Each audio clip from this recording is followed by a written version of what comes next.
There they are, and that's Danny on the right with the beard without the cap on. He is actually here from London. It's not every day you meet a Kings fan that comes all the way across the world to come and see their favorite team. Where are you from? I'm from a town called Worthing, which is near Brighton, which in itself is like an hour and a half south of London. So I'm on the beach on the coast. Okay, and how long have you been a Kings fan?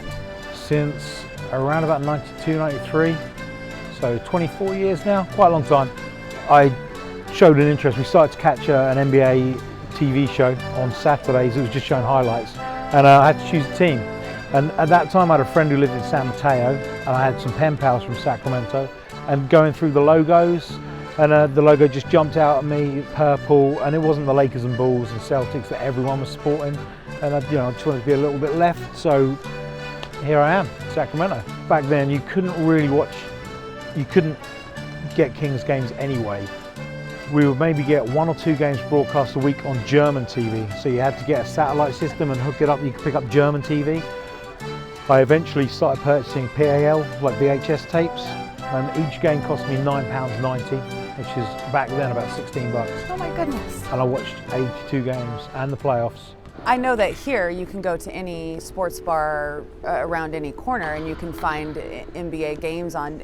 Are you only able to watch at home, or do you get to go out to the pub and also catch a game? It has to be at home. I mean, even East Coast games tip off at midnight, so there are, near me, there's no American sports bars. All pubs show soccer every game, but they do not show NBA basketball. It's just home. What was it that made you come out to Sacramento for the first time?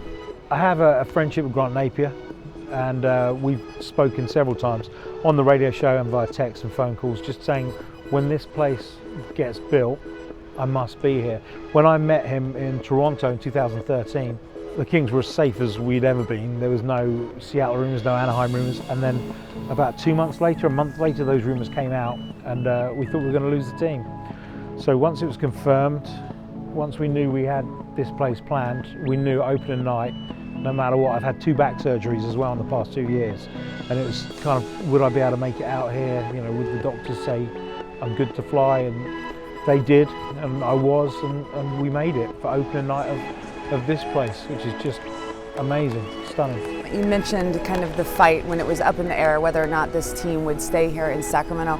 What was that like as a fan back in London? It was horrible. It felt like a punch in the stomach. It wasn't, I didn't pick Sacramento Kings and then if they move I drop them and pick up someone else more successful. I was a Kings fan, and had they gone, I wouldn't watch NBA basketball anymore. When you go back, or do you have any plans in the future for when you're going to come back and see us again in Sacramento? The plan is to come back. In a dream world, I'd be able to work out here and live here, because it just feels more like home than pretty much anywhere else. And it was always bizarre, having never been here, to feel that way. I was, planning a tattoo, a Kings tattoo, and it wasn't just a player. I wanted to have the Golden One Center on the bottom, maybe the Capitol building, the bridge, Tower Bridge, and it was Sacramento. It's everything. It's the community, the people, the players. The players will come and go. In 20 years' time, you won't remember some of these players, but we'll still be Kings fans.